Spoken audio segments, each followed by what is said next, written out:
If you live on the street, that environment kind of calls something out in you. It kind of produces a kind of a craziness. You join the madness because that's the only way to do it. When people come to Stand Down, they join Stand Down, and it brings out another side of people, a side that's also there. Hundreds of homeless veterans got a break from the battle of life on the street in San Diego this summer. I'm Brian Patrick, and the story of Stand Down 89 is coming up this week on For Veterans Only. For Veterans Only is made possible by a grant from the U.S. Department of Labor, Veterans Employment and Training Service, Washington, D.C. Additional funding has also been provided by the Commonwealth of Kentucky Cabinet for Human Resources, by AMVETS, a national veteran service organization, and by the DAV, the Disabled American Veterans. The producers thank this station and other public television stations for their assistance in making this program available. For Veterans Only is also telecast by the Armed Forces Radio and Television Service for the benefit of the men and women serving on active duty in our armed forces at home and abroad.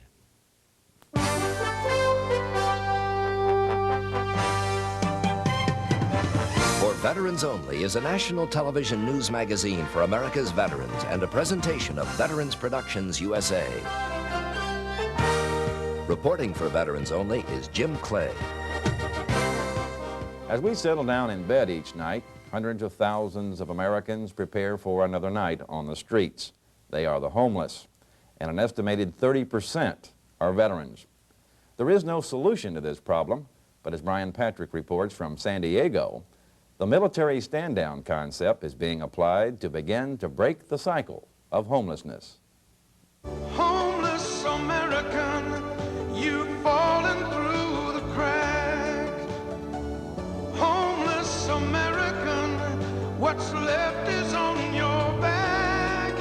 All the dreams that you composed lie shattered and foreclosed.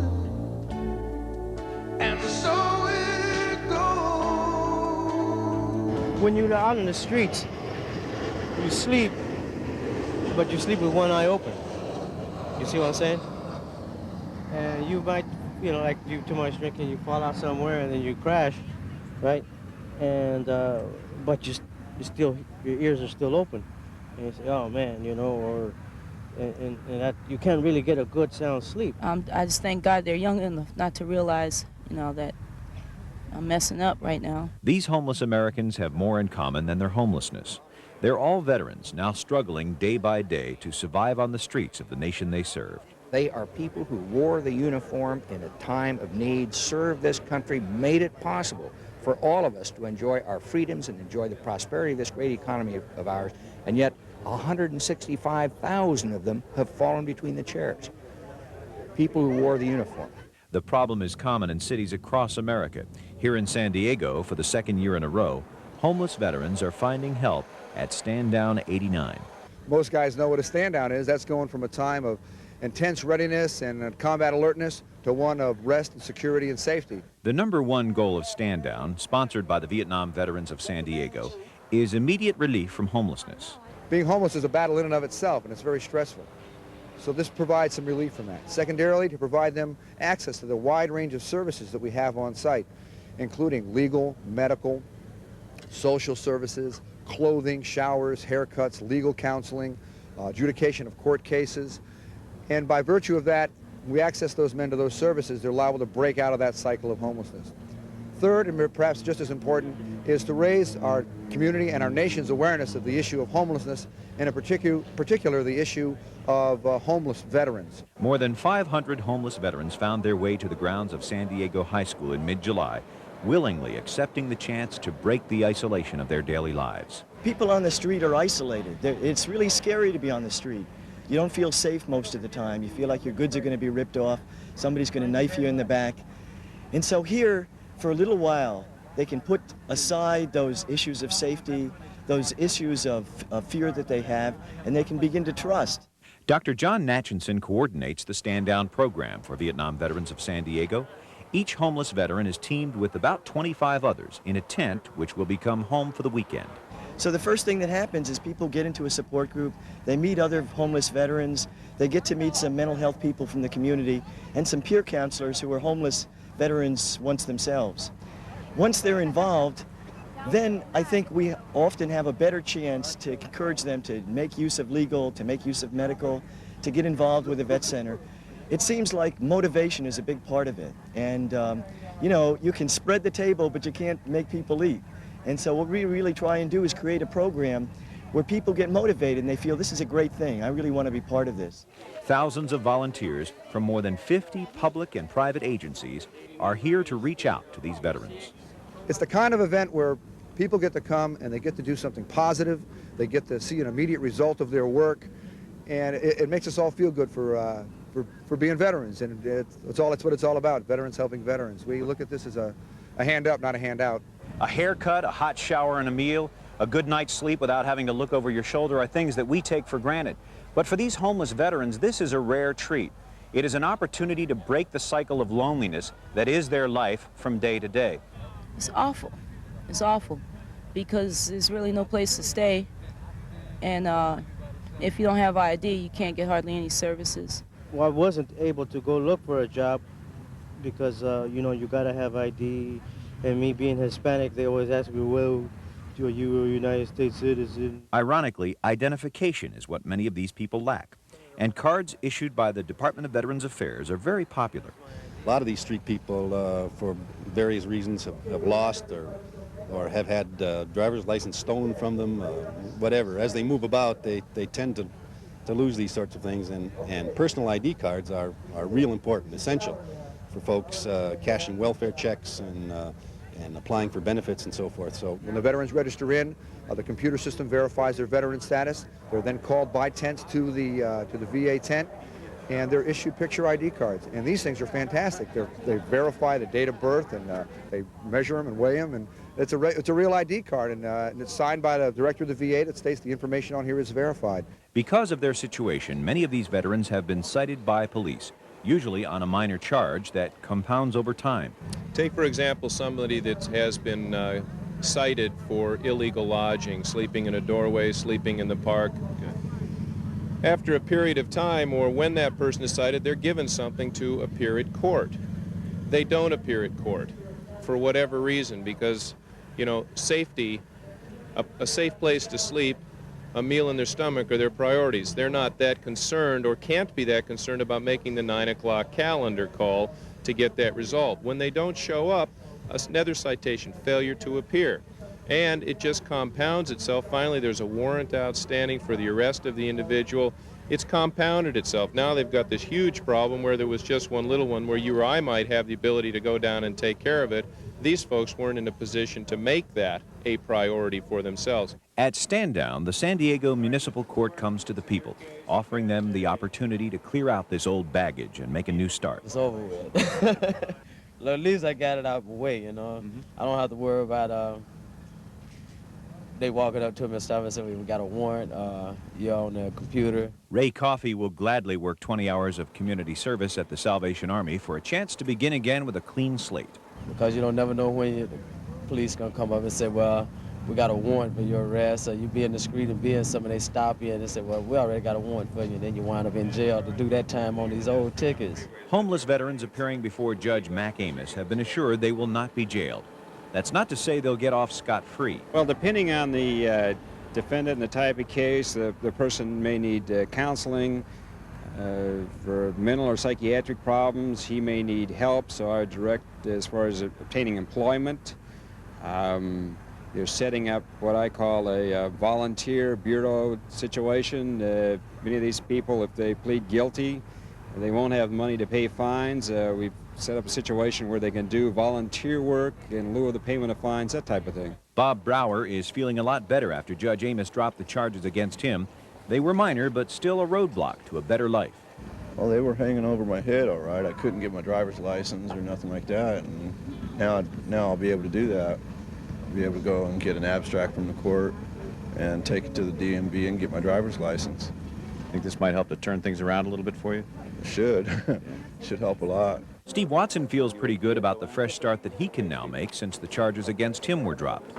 Well, I had a few misdemeanor charges just kind of hanging over your head, you know, trying to find work and such. It's just, you know, it's a bad situation, you know, and we had everything cleared up, you know, kind of new lease on life, you know.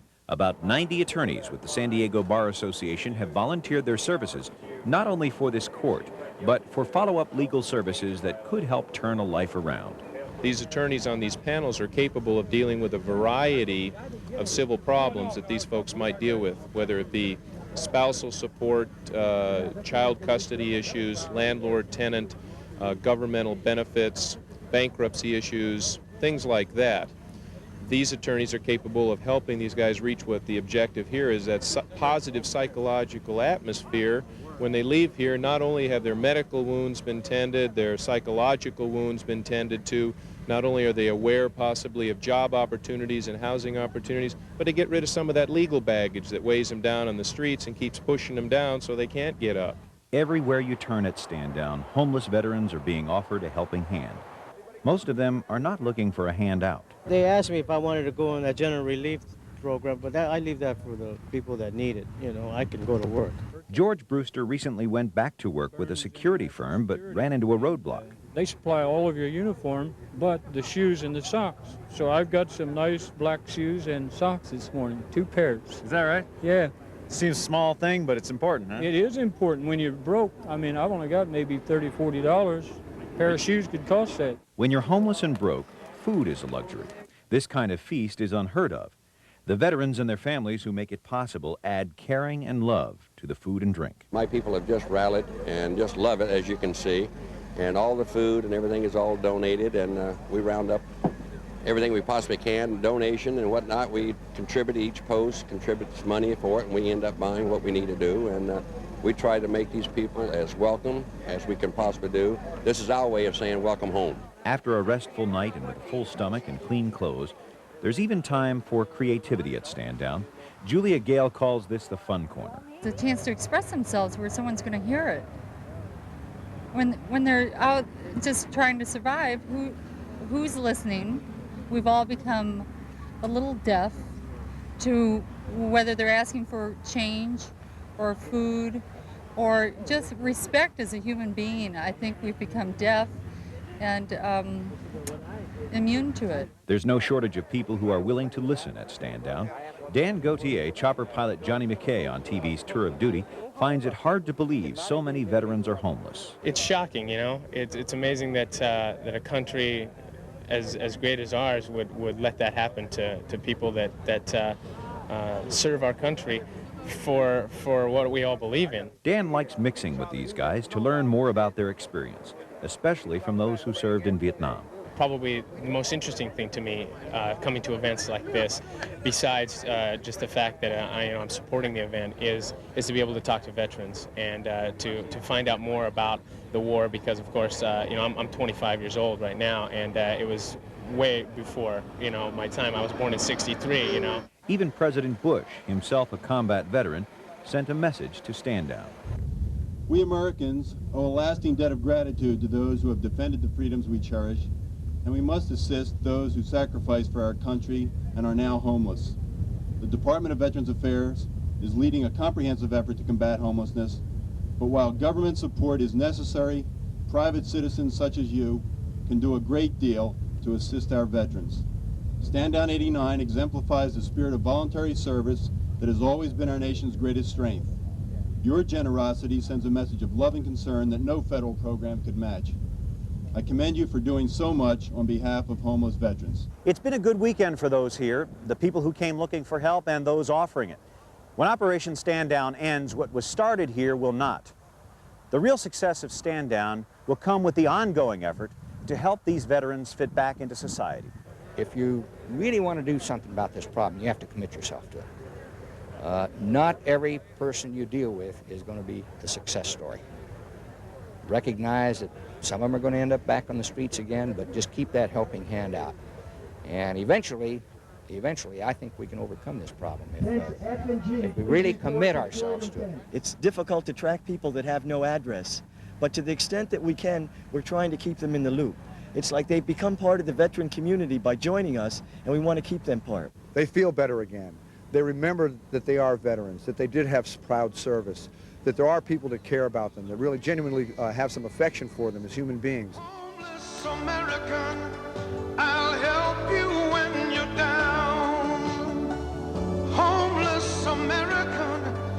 There's enough to go around.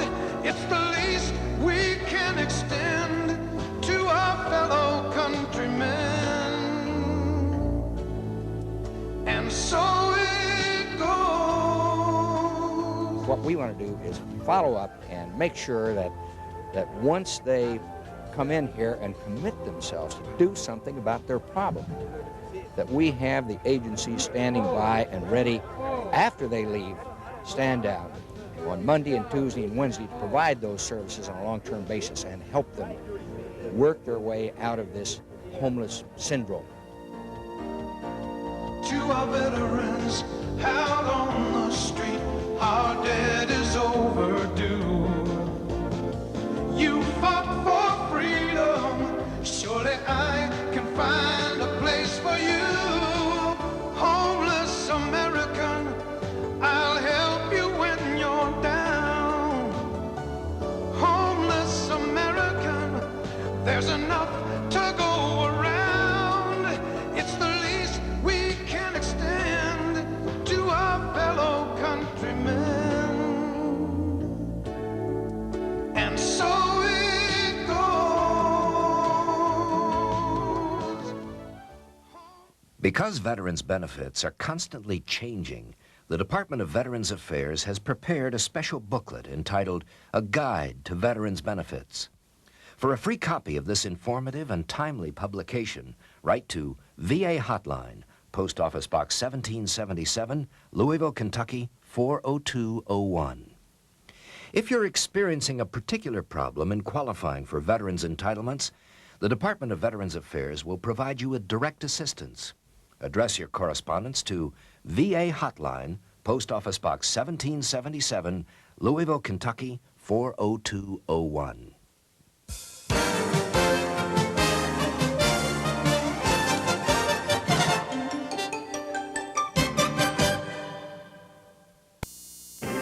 From KNSD, this is News San Diego. With Kim DeVore, Bernard Gonzalez, Kevin Hunt Sports, and Dave Bender Weather. Hello, everyone, and welcome to our news. Hundreds of homeless veterans who found a temporary shelter at Stand Down 89 are back on the street tonight. But many may have new hope for a better life thanks to the camaraderie and counseling offered at the three-day event. Our Bob Lawrence reports Aging Warriors found people who understand what they've been through. The guy I thought was dead 26 years ago gave me this book yesterday. Are you serious? Yeah. They call him Bear. You can see why. He's a recovering alcoholic now, but a quarter of a century ago in Vietnam, Lyle Jorgensen was a Navy medic assigned to a Marine unit known as the Walking Dead. All of a sudden, on Friday, the opening day of the second annual Stand Down, a man showed Lyle a picture of 3 young girls and told him an incredible story. He said, you remember when you got shot in the leg? And I said, yeah. And he said, remember the guy you carried through the jungle that had all the shrapnel holes in him? And I said, yeah. And he says, well, Doc, those girls wouldn't be here if you hadn't done what you'd done. That was me. 700 veterans with 700 stories found help and friendship at Stand Down 89. And even though many of them feel America shortchanged them when they came back from an unpopular war, they're still patriots, taking great pains to keep the huge flag from touching the ground. Come on, go over me. Go over to the top of me. Lift it up, y'all. Lift it up. There you go. Lift it up. For the hundreds of volunteers who came here and worked at Stand Down 89, it was a bittersweet end. They say they can only hope the veterans who came here got the help they needed and can go on to better lives. Success for the Stand Down and the year-round Vets Assistance programs is measured one person at a time. For Lyle Bear Jorgensen, it's a dream come true. The very best part is my 7-year-old son, whose mother said that she wouldn't let him come out to see me because she's afraid I'd kidnap him when I was drinking. I got 57 days of sobriety, and he came out Monday with my mother from Nebraska, and he got to see his daddy sober for the first time in his life, and I get to have him on his 8th birthday. Bob Lawrence, KNSD, News San Diego. Will the conflict end for him?